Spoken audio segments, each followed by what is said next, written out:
हाँ जी, कैसे हैं आप सभी? स्वागत है आप सभी का एक और नई वीडियो में। चैनल को सब्सक्राइब करके वीडियो को लाइक करो। अच्छा, ये जो आज का जो टॉपिक है ना, वो है नेस्टी रोड। नेस्टी रोड के बाद में थोड़ा बहुत पढ़ना पड़ेगा कि नेस्टी रोड क्या करता है। एक हिरार्की बनाने के लिए हेल्प करता है, मतलब कि रोड की हिरार्की। ठीक है जी। इसमें क्या कर सकते हैं हम, एक रोड के अंदर और मल्टीपल रोड बना सकते हैं। मतलब कि फॉर एग्जाम्पल, जैसे हमारे पास एक डैशबोर्ड है। ठीक है, एक डैशबोर्ड है, इसके अंदर हम और मल्टीपल रोड्स बना सकते हैं, जैसे प्रोफाइल। इसके साथ साथ और भी काफी चीजें बना सकते हैं, जैसे लोगो। इस तरह की चीजें जो है हम बना सकते हैं, तीन चीजें। तो और भी काफी चीजें डैशबोर्ड में आती है। प्रोफाइल आता है, स्टेटस आता है, हेल्प आता है, लोगो आता है, और भी काफी कुछ आता है। तो एक रोड का, एक मेन रोड का, ये जो मेन रोड है, इसके सब रोड बनाना, इसको नेस्टेड रोड कहते हैं। एक, दो और तीन road. So let's will discuss. VS code में चलते हैं और समझते हैं किस तरह से रोड बनाते हैं, ये वाले नेस्टेड रोड। बस ये सॉरी, सबसे पहले तुमने एक कंपोनेंट बनाना है, ठीक है, डैशबोर्ड के नाम से। उसके अंदर एक फंक्शन बनाना है, RFC रिएक्ट फंक्शन जो होता है, इसको मिटा दोगे। ठीक है जी, अंदर डैशबोर्ड आएगा इसके। देन तुम एक नेव बनाओगे, नेव, दैट्स इट। और इसके अंदर अनऑर्डर लिस्ट। ठीक है जी, इसके अंदर तुम लिस्ट डाल सकते हो, तीन टाइप की, मल्टीप्लाई बाय 3, इस तरह से। अब ये आ गई तीन लिस्टें। अब तुम क्या करोगे, वन बाय वन बड़ा लिंक डालोगे। अच्छा, ये लिंक तभी तुम यूज कर सकते हो जब तुमने एक पैकेज इंस्टॉल किया हो रिएक्ट डॉटर डॉम के नाम से, npmi। तो जब तुम ये रिएक्ट डॉटर डॉम इंस्टॉल कर लोगे, उसके बाद तुमने यहाँ पर ये लिंक यूज कर सकते हो। और यहाँ पर कुछ चीजें इंपोर्ट भी कर लो। लिंक तो इंपोर्ट करना है, साथ में कुछ और चीजें भी इंपोर्ट करनी। राउट्स और राउट, राउट्स, एक तो राउट, राउट्स भी, दैट्स इट। बट ये नहीं आना बस, बाकी ठीक है, ओके, ठीक है। सो वन बाय वन आप लिंक के साथ यहाँ पर टू लगाओगे। ठीक है। अच्छा, टू के साथ तुमने सबसे पहले यहाँ पर प्रोफाइल लिखना है। ठीक है, एक ले लिया हमने प्रोफाइल। ठीक है, सेकंड ले लिया हमने सेटिंग्स फॉर एग्जांपल। ठीक है, एंड थर्ड ले लिया हमने फॉर एग्जांपल लोगो। ठीक है जी। अब तुमने वन बाय वन इनके साथ टू भी ले दे, मतलब इनका रोड देना, कंट्रोल जी, इस तरह से तीनों रोड दे देने। ठीक है, उसके बाद हमने नीचे आना है, यहाँ पर लिखना है रोड्स।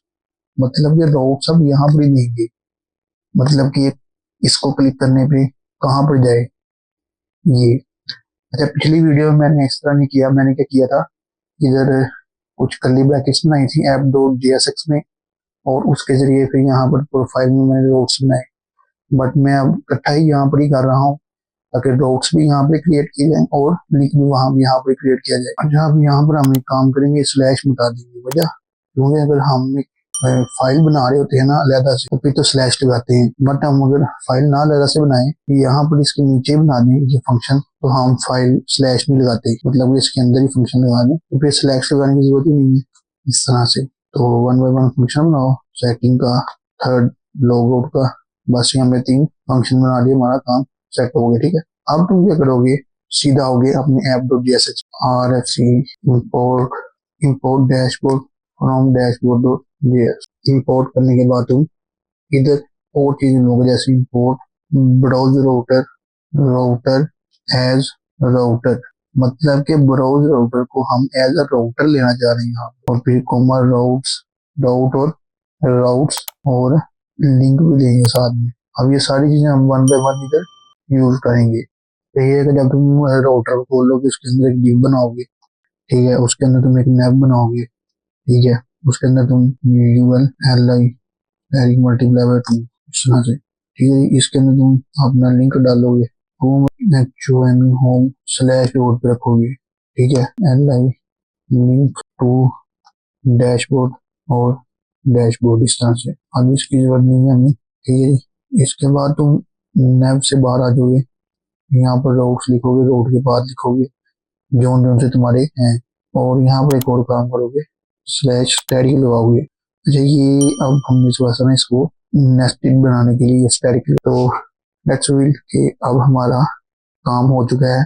बस अब एक काम रह गया सिर्फ, मेजर जो करने वाला है वो ये है कि एंड में तुमने यहाँ पर एक फंक्शन बना लेना है जो होम के नाम से होगा फंक्शन, क्योंकि होम के नाम से भी तक तुमने कोई फंक्शन नहीं बनाया, तो इसलिए फंक्शन एक बनाना लाजमी है। अब अगर तुम जाके देखो अपनी ऐप पे, तो यहाँ पर देखो ये दो रोड आ चुकी है, एक होम का एक डैशबोर्ड का। अब यदि ही तुम डैशबोर्ड क्लिक करते हो, डैशबोर्ड के आगे से और नेस्टेड रोड आ जाते हैं, जैसे प्रोफाइल, सेटिंग, लॉग आउट। मतलब कि अगर तुम अब यहाँ पर फंक्शनैलिटी डाल सकते हो अपनी प्रोफाइल में, प्रोफाइल की सेटिंग की, और लॉग आउट में लॉग आउट की, मतलब कि एक बेसिकली कॉम्प्लेक्स प्रोजेक्ट बनाने के लिए यूज होती है। अब हम करेंगे नेक्स्ट काम डायनेमिक राउटिंग का। तुम्हें सेम टू सेम वही काम करना है, सेम टू सेम, जरा सा भी फर्क नहीं है। आप क्या करोगे, यहाँ पर राउटर ले लोगे और राउटर के अंदर सेम टू सेम वही काम करोगे। अच्छा, अब यहाँ पर तुमने ये टू ही बजाय ना, यहाँ पर तुमने दो यूजर बनाने हैं, एक यूजर वन और एक यूजर टू, यूजर/1, ठीक है जी। जिसको कह देना कि ये यूजर वन है हमारा, ये यूजर हमारा टू है, ठीक है जी। अब तुमने क्या करना है, वो जैसे जैसे पहले बनाए थे राउट्स बनाने हैं नीचे स्लैश में, एक तो होम का बनाना है, ठीक है। और सेकंड तुमने क्या करना है, एक पाथ बनाना है। अब यहाँ पर तुमने डायनेमिक बनाना है पाथ।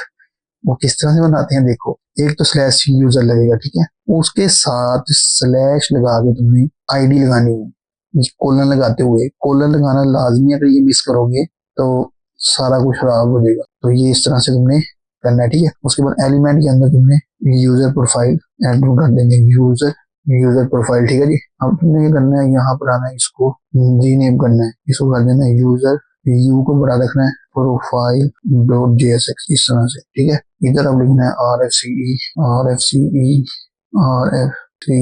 या फंक्शन लिखोगे जब तुम, उसके अंदर क्या करोगे, अब यहाँ पर आगे एक और काम, पैराम्स का यूज करोगे। ये पैराम्स क्या होते हैं, ये भी राउटर की एक प्रॉपर्टी है, इंपोर्ट, इधर इधर एक राउटर की प्रॉपर्टी है पैराम्स, ठीक है, इस तरह से। और यहाँ पर तुम क्या करोगे, कौन आईडी को ले लोगे पैराम। अच्छा, चाहो तो यूज पैराम इस तरह से बंद कर दो, बेहतर है, ये सही है। अच्छा, अब तुम क्या करोगे, रिटर्न में एक डिव बना लो फॉर एग्जाम्पल, या डिव ना बनाओ कोई फर्क नहीं पड़ेगा, बट डिव बना लो या फ्रेगमेंटेशन लगा लो। इसमें लिख दो यूजर प्रोफाइल, उसके अंदर लिखो user ID equal to ID, इस तरह से, ठीक है। तो तुम्हारा कंपोनेंट है बेसिकली वो वाला यूजर प्रोफाइल, इस तरह से, ठीक है। अब अगर तुम आते हो यहाँ पर, हाँ एक काम रह गया, यहाँ पर फंक्शन होम बनाना। ये देखो, यूजर वन पे क्लिक करते हो, user profile ID 1, user two पे क्लिक करते हो, यूजर प्रोफाइल आईडी 2। इस तरह से प्रोडक्ट्स की फॉर्म में भी आप काफी प्रोडक्ट्स ले सकते हैं, जैसे थाउजेंड्स ऑफ प्रोडक्ट्स होती हैं, जैसे अमेजोन की वेबसाइट की प्रोडक्ट होती है। तो अगर आप ई-कॉमर्स वेबसाइट बना रहे हो तो वहां पर ये चीज बहुत ज्यादा यूज होती है। That's and dynamic routing. उम्मीद है जी नेस्टेड राउटिंग और डायनामिक राउटिंग कंप्लीटली आपको समझ आई होगी। Thank you for watching this video. Till then keep learning and keep improving.